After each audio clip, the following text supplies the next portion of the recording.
नहमदुहु नुसल्ली अला रसूलिहिल करीम अम्मा बाद फ़ाऊज़ु बिल्लाहि मिनश शैतानिर रजीम बिस्मिल्लाहिर रहमानिर रहीम रब्बि इश्रह ली सदरी व यस्सिर ली अमरी वहलुल उक़दतम मिन लिसानी यफ़क़हू क़ौली।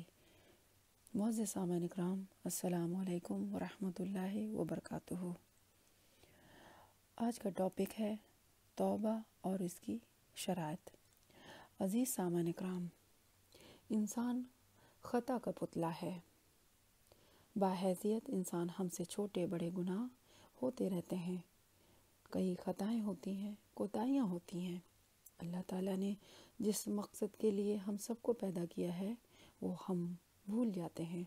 जो फ़र्ज़ की अदायगी का हमको हुक्म दिया गया है इसको अदा करने में कोताही करते हैं, क्योंकि इंसान का अपना नफ्स और शैतान दोनों इसके पीछे पड़े होते हैं। इन ख़ताओं को, कोताहियों को, गुनाहों को जो हम कर गुज़रते हैं इसको दूर करने के लिए अल्लाह ताला ने हमको एक सलूशन दिया है, वो है तौबा और इस्तिग़फ़ार। ये अल्लाह ताला का हम पर कितना फ़ज़ल और करम है कि उसने हमको तौबा के तरीक़े बताए, ताकि जो इंसान शैतान के बहकावे में आकर या अपने नफ्स के हाथों मजबूर होकर गुनाह कर बैठे और अगर वो वापस आना चाहे, नेक रास्ता इख्तियार करना चाहे तो वो तौबा के ज़रिए आ सकता है। अल्लाह के रसूल सल्लल्लाहु अलैहि वसल्लम ने फरमाया, आदम की औलाद ख़ताकार है और बेहतरीन ख़ताकार वो है जो ख़ता के बाद फ़ौरन तौबा करे।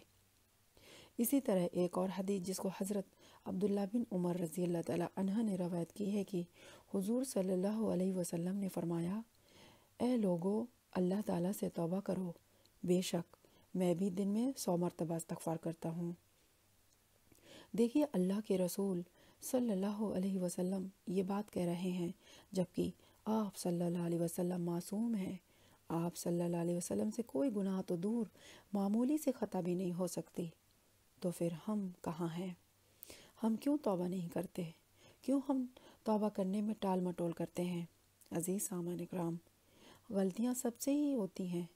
बड़े बड़े पैगंबरों से भी हुई हैं गलतियाँ। आदम अलैहिस्सलाम से गलती हुई, यूनुस अलैहिस्सलाम से गलती हुई, हज़रत काब बिन मालिक रज़ियल्लाहु ताला अन्हु से ग़ज़वत तबूक के मौके पर हुई। इस पर उन्होंने क्या किया?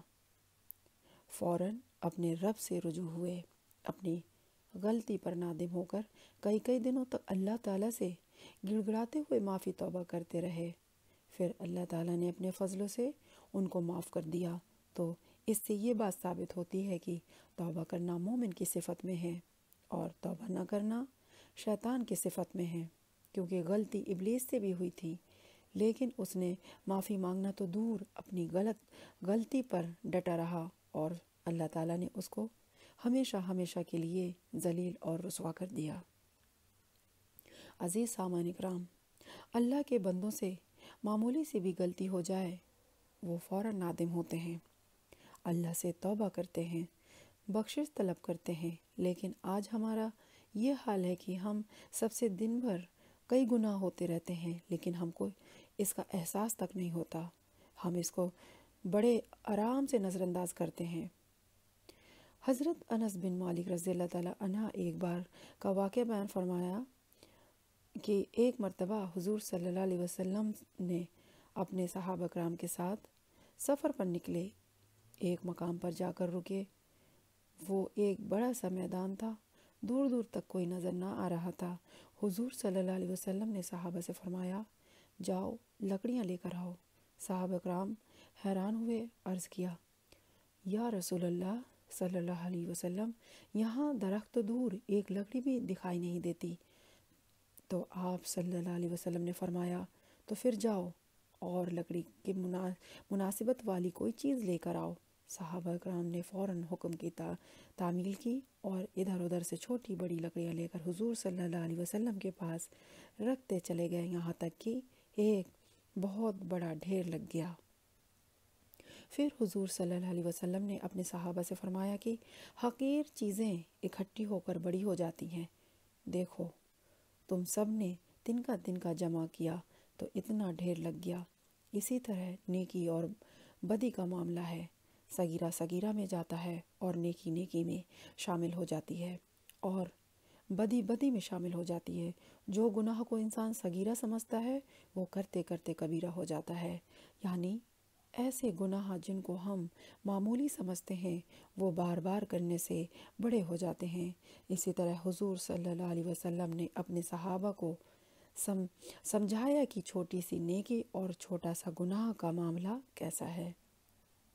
اس واقعہ کی روشنی میں ہم دیکھتے ہیں کہ آج ایسے کئی گناہ جیسے جھوٹ بولنا، غیبت کرنا، بدگمانی کرنا کئی مرتبہ ہم کرتے رہتے ہیں۔ اسی طرح انٹرسٹ لینا اور دینا دونوں حرام ہے، اللہ اور اس کے رسول سے جنگ کرنے کے برابر ہے۔ اس کو جانتے ہوئے بھی ہم سب اس میں پھنسے ہوئے ہیں۔ ہم کو اس گناہ کا احساس بھی نہ ہوتا ہے اور ہم زمانے پر الزام لگا کر خود انجان ہو جاتے ہیں۔ اور اگر انسان کو اس کی گناہ کرنے کا احساس ہی نہ ہو تو وہ توبہ کی طرف کیسے راغب ہوگا؟ کتنی ہی آیتیں قرآن مجید کی ہیں جس میں اللہ تعالیٰ نے توبہ کا ذکر فرمایا ہے۔ سورۃ البقرہ آیت نمبر 222 میں اللہ تعالیٰ نے ارشاد فرمایا، ان اللہ یحب التوابین و یحب المتطہرین، بے شک اللہ توبہ کرنے والوں کو پسند کرتا ہے۔ اسی طریقے سورۃ فرقان کی آیت نمبر 70 میں اللہ تعالیٰ فرماتے ہیں، الا من تاب ومن وعمل صالحا فاولئک یبدل اللہ سیئاتہم حسنات وکان اللہ غفور الرحیم۔ جو توبہ کریں اور ایمان لائیں اور اچھے کام کریں تو ایسوں کی برائیوں کو اللہ تعالیٰ بھلائیوں میں بدل دے گا۔ اس طرح کی اور بھی بہت سی آیتیں ہیں جس میں بار بار اللہ تعالیٰ ہم کو توبہ کی حکم فرماتا ہے۔ عزیز سامعین، توبہ کرنا ویسے تو بہت آسان لگتا ہے، ادھر گناہ کیا ادھر توبہ کر لی، پھر تھوڑی دیر بعد گناہ کیا پھر توبہ کر بیٹھے، اسی طرح انسان ہر وقت کرتے رہتا ہے۔ بلکہ یہ توبہ صحیح توبہ نہیں، بلکہ توبہ کے کچھ شرائط ہیں، کنڈیشن بھی ہیں۔ سب سے پہلی شرط یہ ہے کہ انسان جو بھی گناہ کرے وہ فوراً اس کو ترک کر دے۔ دوسرا یہ کہ اپنے کیے پر ندامت ہو اور شرمندگی ہو اس انسان کو جو گناہ کرتا ہو، توبہ کرے، اس پر اپنے گناہ پر شرمندہ ہو اور بار بار یہ سوچتا رہے کہ اس نے یہ غلطی کیوں کر دی، اس سے یہ کام نہیں ہونا چاہیے تھا۔ تیسرا یہ ہے کہ وہ اپنے دل میں عہد کر لے کہ آئندہ کبھی وہ اس گناہ کو نہیں کرے گا۔ اگر کسی پر ظلم کیا ہو تو اس سے معافی مانگے، اور پھر یہ کہ توبہ قبولیت کے وقت نکل جانے پر نہ ہو، یعنی نازع کے وقت نہ ہو، اور پھر قیامت کی ایک بہت بڑی نشانی سورج مغرب سے نہیں نکل آیا ہو۔ اسی طرح شرائط کے ساتھ سب سے بڑی شرط یہ ہے کہ بندہ توبہ صرف اپنے رب کے ڈر سے کرے، تاکہ کسی انسان کے ڈر سے، نہ کوئی دنیاوی غرض سے، بلکہ بندہ خالص اپنے رب کے لیے توبہ کرے، اس کی رحمت کے یقین دل میں رکھے اور اس کے عذاب کا خوف دل میں رکھے، تو اللہ ایسے بندوں کی توبہ قبول کرے گا اور اپنی رحمت سے اس کو معاف کر دے گا۔ عزیز سامعین کرام، توبہ کرنے کا سب سے بڑا فائدہ یہ ہوتا ہے کہ بندہ اپنے رب کا محبوب ترین بندہ بن جاتا ہے۔ اس سے اللہ رب العالمین کی محبت حاصل ہوتی ہے، اللہ تعالیٰ اس کو بخش دیتا ہے، اس کو گناہوں سے پاک کر دیتا ہے اور اس کے برے کاموں کو بھلائیوں کے کاموں میں بدل دیتا ہے۔ اس کے ساتھ ساتھ دنیا میں بھی اس کی تنگ دستی دور کرتا ہے، رزق میں کشادگی عطا کرتا ہے اور ایسے جگہ سے رزق دیتا ہے جہاں سے اس نے سوچا بھی نہ تھا۔ سنن ابو داؤد کی حدیث جس کو حضرت ابن عباس رضی اللہ تعالیٰ عنہ نے روایت کی ہے کہ حضور صلی اللہ علیہ وسلم نے فرمایا، جس کسی نے استغفار کو لازم پکڑ لیا تو اللہ رب العالمین اس کے تمام مشکلوں میں آسانی، ہر غم سے آزادی اور بے حساب رزق عطا فرماتا ہے۔ عزیز سامعین کرام، آج جو وقت اللہ تبارک و تعالیٰ نے ہم سب کو دیا ہے اس کو غنیمت جانیں۔